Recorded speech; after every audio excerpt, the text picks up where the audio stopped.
ولا مشير له ولا مثل له ولا مثال له، لا والد له ولا ولد له، أزلي أودي أحدي صمدي فردي فريدي ديمومي لا أول له ولا آخر له، لا ظاهر له ولا باطن له.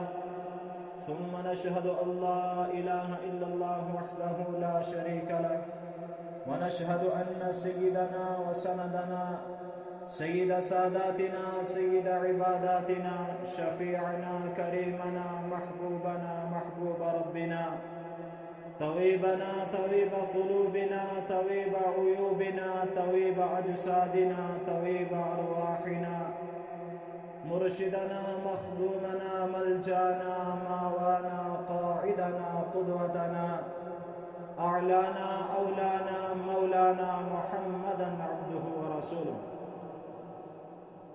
أما بعد، فأعوذ بالله من الشيطان الرجيم. بسم الله الرحمن الرحيم. وإن لكم في الأنعام لعبرة نسقيكم مما في بطونه من بين فرث بدم لبنا خالصا. صدق الله العظيم وصدق رسوله النبي الكريم، ونحن على ذلك من الشاهدين والشاكرين، أو كما قال صلى الله تبارك وتعالى عليه وسلم. قال النبي صلى الله عليه وسلم: لا يؤمن أحدكم حتى أكون أحب إليه من والده وولده والناس أجمعين، أو كما قال صلی اللہ تبارک و تعالی علیہ وسلم. برادران اسلام، معزز سامعین کرام، اللہ پاک عظیم احسان فضل کرم ہوا کہ اللہ پاک نے ہمیں اس گمراہی سے نکال کر اس برائیوں اور بدکاریوں کے سمندر سے نکال کر اپنے اس پاک گھر میں بلایا. اللہ پاک آپ سب حضرات کی تشریف آوری اور میری تشریف آوری کو اپنی بارگاہ عالی میں محض اپنی رضا کے لیے قبول و مقبول فرمائے. اللہ پاک قرآن میں ارشاد فرماتے ہیں: وَإِنَّ لَكُمْ فِي الْأَنْعَامِ لَعِبْرَةً نُسْقِيكُم مِّمَّا فِي بُطُونِهِ من بین فرث بدم لبنا خالصا. اور کچھ جگہ پر یوں ارشاد فرمایا: یا ایھا الناس اتقوا ربکم الذی خلقکم من نفس واحدہ. یعنی کہ میں اپنے انداز میں سمجھانے کی یوں کوشش کروں گا کہ اگر کوئی انسان، اگر کوئی شخص کسی کو اپنی طرف توجہ کرنا چاہے یا کسی کے ذہن میں کوئی بات اتارنا چاہے یا کسی تک کچھ پیغام پہنچانا چاہے تو وہ اس کو پہلے اچھی یا بری طرح پکارے گا، اور پھر اس کے بعد کوئی بھی بات اگر اس نے اس سے ارشاد کرنی ہے تو اس کے بعد ہی اس کی گفتگو ہوگی. اگر کوئی انسان بازار میں روڈ پر کھڑا ہو کر کہے اے دکانداروں، تو بات واضح ہے کہ صرف دکاندار ہی اس نے مخاطب کیے، حالانکہ بازار میں مسافر بھی چل رہے ہیں، بہت سارے لوگ بھی اپنے مقصد حل کرنے آئے ہیں، لیکن بھلے سے اگر وہ لوگ، وہ مسافر اس کی بات نہ سنیں، اس کی پکار کی طرف توجہ نہ دیں تو کوئی حرج نہیں، کیونکہ اس نے مخاطب صرف دکانداروں کو کیا. اگر ایک سکول کا پرنسپل یا کالج کا پرنسپل طلبہ کو پکار کر کہیں اے 10ویں کلاس کے طلبہ یا اے 8ویں کلاس کے طلبہ، تو بات واضح ہے کہ اگر 5ویں یا 6ٹھی والے نہ سنیں، اس کی بات کی طرف دھیان توجہ نہ دیں تو کوئی حرج نہیں، کیونکہ اس نے 5ویں والوں کو مخاطب ہی نہیں کیا، اس نے تو سیدھا پکار کر کہا اے 10ویں کلاس کے طلبہ. اسی طرح اللہ ارشاد فرماتے ہیں یا ایھا الذین آمنو، اے ایمان والو تم پورے کے پورے اسلام میں داخل ہو جاؤ، تم پورے کے پورے دین پر چلنے والے بن جاؤ۔ میں تم سے مخاطب ہوں، یا ایھا الذین آمنو، اے ایمان والو، یہ نہیں کہا اے انسانو۔ انسان تو بہت سارے ہیں، ان میں کچھ ہی کوئی اللہ تعالیٰ کی بہت بڑی نعمت ملی ہے کہ ان کے دامن میں اللہ تبارک و تعالیٰ نے ایک خوبصورت کلام پہنچایا ہے۔ ان کے لیے اللہ تبارک و تعالیٰ کہہ رہے ہیں یا ایھا الذین آمنو، اے ایمان والو۔ اسی طرح اللہ نے قرآن میں ارشاد فرمایا عبرت حاصل کرنے والوں کے لیے، سبق حاصل کرنے والوں کے لیے، سمجھدار لوگوں کے لیے جو دین کی طرف بہترین توجہ دیتے ہیں، ان کے لیے وَإِنَّ لَكُمْ فِي الْأَنْعَامِ لَعِبْرَةً نُسْقِيكُم مِّمَّا فِي بُطُونِهِ مِن بَيْنِ فَرْثٍ وَدَمٍ لَبَنًا خالصا۔ اللہ تعالیٰ قرآن میں ارشاد فرماتے ہیں میں نے تیرے آنگن میں ایک جانور کو پیدا کر دیا، وہ جانور چاہے گائے کے روپ میں ہے، چاہے بھینس کے روپ میں ہے، چاہے بھیڑ کے روپ میں ہے، لیکن کوئی بھی جانور ہے اس کے پیٹ میں گوبر بنا ہوا ہے، ایک طرف گوبر ہے، ایک طرف خون ہے، ایک طرف دودھ ہے۔ وَإِنَّ لَكُمْ فِي الْأَنْعَامِ لَعِبْرَةً، عبرت حاصل کرنے والوں کے لیے۔ ارشاد فرمایا یا اللہ بھینس کا ذکر قرآن میں، بھینس کے پیٹ میں گوبر ہے، بھیڑ کے پیٹ میں گوبر ہے، اس کا ذکر قرآن میں کہا نہیں۔ وَإِنَّ لَكُمْ فِي الْأَنْعَامِ لَعِبْرَةً، یہ عبرت حاصل کرنے والوں کے لیے میں نے قرآن میں ارشاد فرما دیا۔ یہ عبرت اس طرح حاصل ہوگی وَإِنَّ لَكُمْ فِي الْأَنْعَامِ لَعِبْرَةً نُسْقِيكُم مِّمَّا فِي بُطُونِهِ مِن بَيْنِ فَرْثٍ وَدَمٍ لَبَنًا خالصا۔ انسان کیا تم دیکھ نہیں رہے کہ تمہارے آنگن میں، تمہارے ویڑے میں میں نے ایک جانور کو پیدا کر دیا جس کو سارے لوگ بہترین انداز سے جان رہے ہیں کہ اس کے پیٹ میں ایک طرف گوبر ہے، ایک طرف خون ہے اور ایک طرف دودھ ہے۔ خالصا بدم لبنن خالصا، کہ میں نے جب دودھ کو نکالا ایک طرف گوبر بھر دیا، ایک طرف پانی کو بھر دیا اور ایک طرف خون کو بھر دیا، جانور تو ایک ہی ہے اور وہیں سے اتنا خوبصورت دودھ تمہارے پاس آ رہا ہے۔ من بین فرث لبنا خالصا، عبرت حاصل کرنے والوں کے لیے کہ جب میں نے ایسا جانور بنا دیا، کیا تم عبرت حاصل کر نہیں سکتے؟ میں آپ کو یہ سبق دینا چاہتا ہوں، اس کا قرآن میں ارشاد اس لیے فرما دیا کہ تم سب لوگ جانتے ہو کہ یہ جانور ہے، گوبر سے بھرا ہوا ہے، گھاس کھاتا ہے، لیکن جب تم اپنے پیالے میں نگاہ دوڑائی تو وہاں خالص دودھ نظر آیا۔ اس دودھ میں نے تمہارے لیے دودھ اس طرح پیدا کر دیا، ایک گھاس کھانے والے گوبر کے پیٹ سے، ایک گوبر کے بھرے ہوئے جانور سے تمہارے لیے خالص دودھ پیدا کر دیا۔ اس دودھ میں نے گوبر کی رنگت کو نہیں آنے دیا، گوبر کی بو کو نہیں آنے دیا، خون کی رنگت کو نہیں آنے دیا۔ بدمن لبنا خالصا، خالص دودھ تمہارے لیے پیدا کر دیا۔ کیوں مجھے پتا تھا میرا انسان، لقد خلقنا الانسان فی احسن تقویم، میں نے انسان کو بہترین ڈھانچے میں ڈالا ہے۔ مجھے پتا ہے میرا انسان، میرا بندہ جب گھر سے نکلتا ہے بہترین لباس پہن کر نکلتا ہے، بہترین خوشبو پہن کر نکلتا ہے تاکہ لوگ مجھے گھٹیا نہ سمجھے۔ مجھے پتا ہے اگر اس دودھ میں گوبر کی بو آ گئی، پیشاب کی بو آ گئی یا خون کی رنگت آ گئی، میرا بندہ دودھ پی نہیں سکے گا۔ میں نے جس طرح تیرے لیے دودھ خالص کر دیا، تو میرا بندہ ہے نا، اسی طرح تو میرے آگے خالص سجدہ خالص کر، جس طرح میں نے دودھ کو تیرے لیے خالص کر دیا۔ تو یہ کیوں نہیں سمجھتا؟ تو مجھ کو معبود کیوں نہیں مانتا؟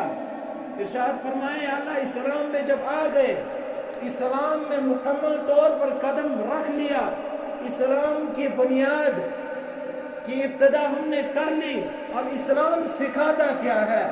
اسلام کا داخلی دروازہ کیا ہے، اسلام کی ابتدا ہوتی کہاں سے ہے؟ فرمایا اشہد ان لا الہ الا اللہ وحدہ لا شریک لہ واشہد ان محمدا عبدہ ورسولہ، اس کے سوا کوئی خالق، کوئی مالک، کوئی معبود، کوئی مسجود، کوئی پالنے والا، کوئی قدرت رکھنے والا کوئی نہیں ہے، صرف ایک اللہ ہے جس کو تمام قدرت کا، تمام غیبی علم کا پتہ ہے۔ صرف ایک اللہ تمام کائنات کو پیدا کرنے والا اور تمام کائنات کو پالنے والا ہے۔ وحدت کے بھرے جام پلاتا تو ہے، وحدت کے بھرے جام پلاتا تو ہے، میرے بگڑے ہوئے کام بناتا تو ہے۔ اور اسی طرح جب اللہ نے اپنے محبوب کو دنیا میں بھیج دیا لوگوں کی بھلائی کے خاطر، دنیا کے اندھیرے کو ختم کرنے کے خاطر، پہلے بھی دنیا میں نبی آئے تھے، آپ صلی اللہ علیہ وسلم سے پہلے بہت سارے نبی اللہ تبارک و تعالیٰ نے دنیا میں بھیجے، لیکن کسی ایک بھی نبی کے جملے میں یہ لگنے ہی نہیں دیا کہ تو جو بھی نبی آیا تو صرف نبی ہے، تو صرف ختم الرسول ہے، تو صرف پیغمبر ہے، تو صرف نبی ہے۔ لیکن جب نبی کریم صلی اللہ علیہ وسلم دنیا میں آئے تو ان کو کہا تم صرف نبی ہو، صرف نبوت تم کو دوں گا۔ لیکن جب محمد دنیا میں آئے تو کیا کہا؟ آخری نبی، ختم نبوت۔ پہلے نبی آئے، حضرت آدم علیہ السلام کو کہا تجھے نبوت دے دی، ابراہیم کو کہا تجھے میں نے نبوت دے دی، اسماعیل کو کہا نبوت دے دی، موسیٰ کو کہا میں نے نبی بنا دیا تجھے نبوت دے دی، عیسیٰ کو کہا میں نے تجھے نبی بنا دیا، تجھے نبوت کا تاج پہنا دیا۔ لیکن دیکھیے جملے کو سنیے تمہیں بہت لطف آئے گا، جب محمد عربی صلی اللہ علیہ وسلم دنیا میں تشریف لائے اور کیا کہا؟ پہلے نبیوں کو صرف نبی بنا، صرف نبی کا تاج پہنایا اور تجھے خاتم النبیین بنایا۔ تیرے بعد کوئی نبی نہیں آئے گا، قیامت تک کوئی نبی نہیں آنے والا ہے۔ اگر کوئی نبی آنے کا دعویٰ کرتا ہے وہ نبی نہیں، وہ جھوٹا ہے۔ اور پہلے نبیوں کا معراج جب بھی ہوا دنیا پر ہوا، لیکن جب محمد عربی صلی اللہ علیہ وسلم کی معراج کی باری آئی اللہ نے عرشوں پر بلا لیا۔ جب آپ معراج پر عرش پر چلا گئے تو آپ وہاں سے جب واپسی ہونے لگی تو کہا جبرائیل میں تو جا رہا ہوں، میں تو دنیا میں لوٹ کر جا رہا ہوں، لیکن مانے گا کون؟ میں تو دنیا میں کہوں گا میں عرش پر گیا تھا، مجھے جبرائیل لے گئے تھے، میں اللہ سے ملاقات کے لیے گیا تھا، مانے گا کون؟ جبرائیل عرض کرتے ہیں سب انکار کریں گے، ابو قحافہ کا بیٹا ابو بکر اقرار کرے گا۔ اور اسی طرح ہوا جب آپ صلی اللہ علیہ وسلم دنیا میں تشریف لے آئے تو حضرت ابو بکر رضی اللہ تعالیٰ عنہ یوں دو زانوں آپ صلی اللہ علیہ وسلم کے سامنے بیٹھے ہوئے ہیں اور آپ فرماتے ہیں، جناب ابو بکر کی نظر یوں جھکی ہوئی ہے، آپ صلی اللہ علیہ وسلم کی نگاہوں کے سامنے بیٹھے ہیں، دو زانوں بیٹھے ہیں، آپ فرماتے ہیں میں عرشوں پر گیا۔ جب جناب ابو بکر رضی اللہ تعالی عنہ نے یہ جملہ سنا کہا صدقتا یا رسول اللہ، صدقتا یا رسول اللہ، واہ کیا خوبصورت جواب دیا، صدقتا یا رسول اللہ۔ کہا جبریل میرے پاس آئے تھے، کہا صدقتا یا رسول اللہ، میں عرش پر گیا، صدقتا یا رسول اللہ، میں بیت المقدس میں گیا، صدقتا یا رسول اللہ، میرا سینہ چاک کیا، صدقتا یا رسول اللہ، میرا دل باہر نکالا، صدقتا یا رسول اللہ، جبرائیل جنت سے انوارات لائے تھے، صدقتا یا رسول اللہ، میرے سینے میں انوارات رکھے، صدقتا یا رسول اللہ۔ ایک بھی جملے پر ابو بکر نے یوں نہیں کہا اچھا کا معنی یہ ہے کہ بات تو بہت سخت ہے لیکن آپ کہہ رہے ہو چلو مان لیں گے، نہیں، صدقتا یا رسول اللہ، صدقتا یا رسول اللہ، آپ حق نبی ہو، آپ سچے نبی ہو، آپ جھوٹ بول ہی نہیں سکتے، صدقتا یا رسول اللہ، میں نے تیرے دشمنوں کا انجام دیکھا، صدقتا یا رسول اللہ، میں نے جنت میں تیرا محل دیکھا، صدقتا یا رسول اللہ۔ جب بات پوری ہو گئی جناب ابو بکر آپ کی نظروں کے سامنے، نگاہوں کے سامنے یوں بیٹھے ہوئے ہیں، جب بات مکمل ہو گئی اور ابو بکر رضی اللہ تعالیٰ عنہ کہتے ہیں، پکار کر کہتے ہیں اشہد ان کا نبی حقا. جب آپ صلی اللہ علیہ وسلم نے یہ جملہ سنا کہ ابو بکر کہہ رہے ہیں اور آپ نے کیا کہا اشہد انکا صدیق حقا. وہ صدیق، وہ جس کو صدیق خود مصطفیٰ نے کہا، اس کو صدیق خود مرتضیٰ نے کہا، اس کو صدیق سب انبیاء نے کہا، اس کو صدیق سب اولیاء نے کہا، اس کو صدیق سب علماء نے کہا، اس کو صدیق سب اتقیاء نے کہا، اس کو صدیق سب شہداء نے کہا. ہم بھی کہتے ہیں صدیق ہے، جو نہ صدیق مانے وہ صدیق. اور وہ صدیق وہ ابو بکر رضی اللہ تعالیٰ عنہ، جب آپ صلی اللہ علیہ وسلم نے مدینہ میں اعلان کر دیا اشہد ان لا الہ الا اللہ و اشہد ان محمدا عبدہ و رسولہ، اللہ کے سوا کوئی معبود، کوئی مسجود، کوئی خالق، کوئی مالک کوئی نہیں ہے. تمام کفار مکہ، تمام ظالم آپ کو مارنے آ گئے، حملہ کرنے آ گئے. پہنچ کے وہاں جناب ابو بکر یوں ڈھال بن کر آپ صلی اللہ علیہ وسلم کے سامنے کھڑے ہو گئے. سارے وجود اپنے سینے پہ، سارے وار اپنے سینے پہ برداشت کیے. اور ظالموں، اس ابو بکر کے پر اعتراض کرتے ہو، تم بتاؤ تو صحیح، اگر ابو بکر مومن نہیں تو پھر مومن کہتے کسے ہیں؟ مومن ہوتا کون ہے؟ جس ابو بکر کے لیے آپ صلی اللہ علیہ وسلم نے کہا یہ میرا پہلا مددگار ہے. کسی شاعر نے کیا ہی خوبصورت منظر کشی کی ہے. وہ پہلا مددگار، پہلا صحابی، نبی نے جسے ہر قدم پر دعا دی. وہ افضل بشر، وہ باعث انبیاء ہیں، وہ جانے صداقت، وہ جانے وفا ہے. فرشتے اسی کی نمازوں پہ عاشق، اسی کی دعاؤں اداؤں پہ عاشق. نبیوں سے کندر، اماموں سے اعلیٰ، محمد سے ہر دم وفا کرنے والا. بشر کی شرافت کا معیار ٹھہرا، صداقت کا اونچا و مینار ٹھہرا.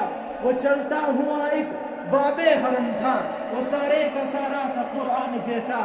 خدا کے تھا ایک فرمان جیسا. خدا اس پہ راضی ہوا، وہ خدا پر کہے قدس آمین اس کی دعا پر.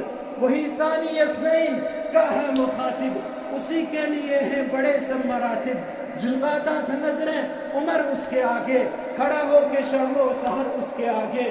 خدا جانتا ہے وہ کتنا بڑا ہے، خدا جانتا ہے کوئی اس کو صدیق مانے نہ مانے، دیے ہیں اس کو مگر رتبے خدا نے. جب ظالموں نے حضرت ابوبکر رضی اللہ تعالیٰ عنہ کے سامنے تمام وار اس کے سینے پر ڈال کیے، اتنا مارا کہ جناب ابو بکر لہوحان ہو گئے، بے ہوش ہو گئے، زمین پر گر پڑے.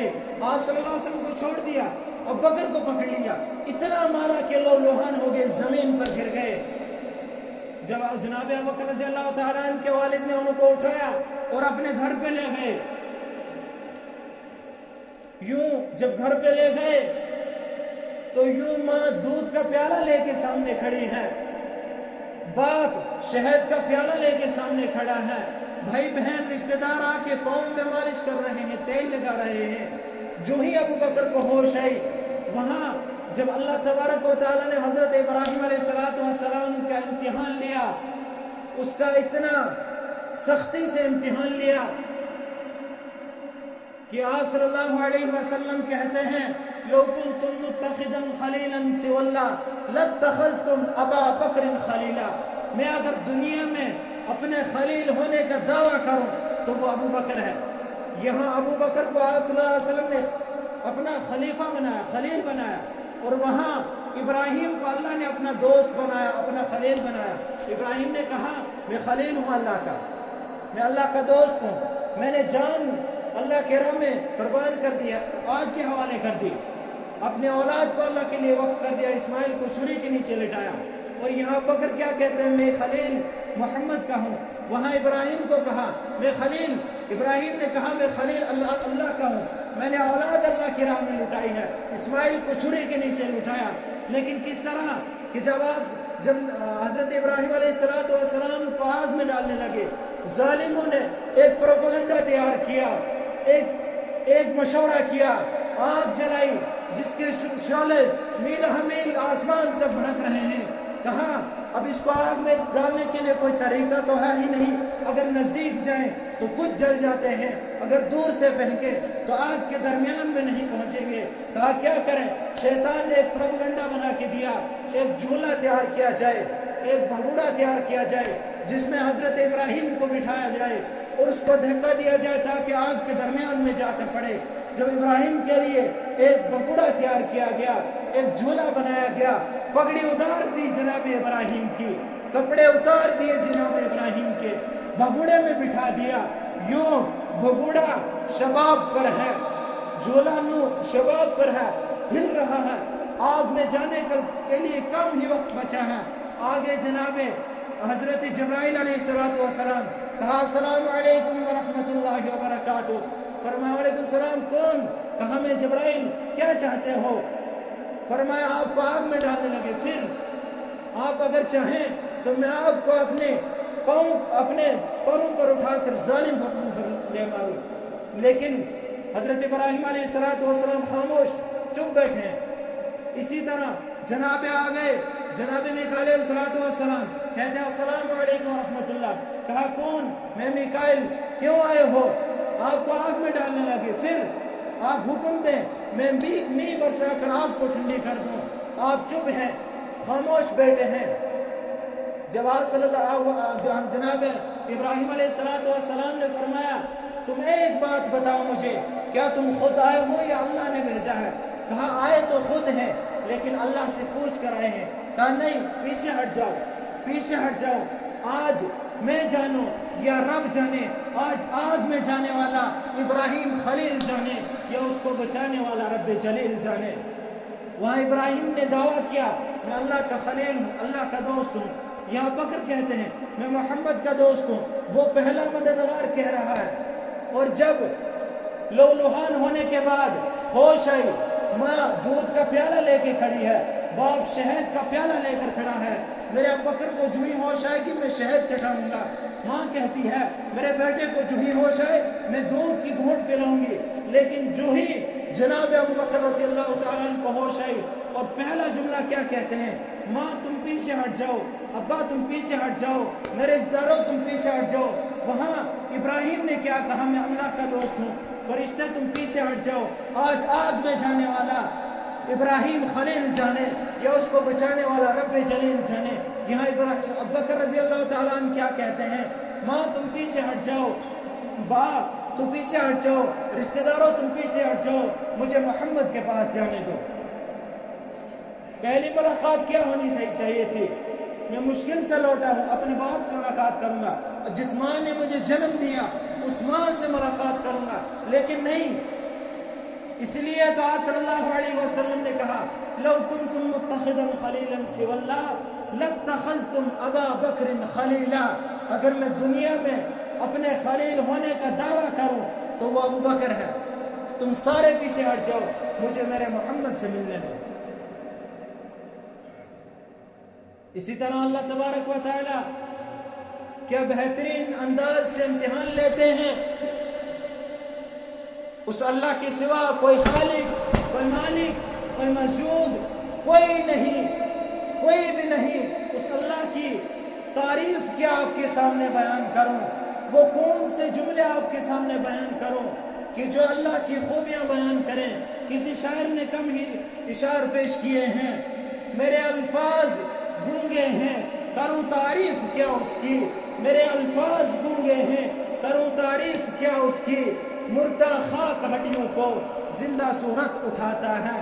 گواہ ہے اصحاب کہف کا، گواہ ہے قصہ اصحاب کہف کا. اس کی قدرت پر وہ صدیوں بعد سونے کے حقیقت میں جگاتا ہے. اللہ تبارک و تعالی نے اسی طرح جب پیغمبران علیہ السلام سے ان کے علم کے تحت، ان کی سچائی کے تحت، ان کے یقین کی تحت جس طرح ان سے امتحانات لیے، اسی طرح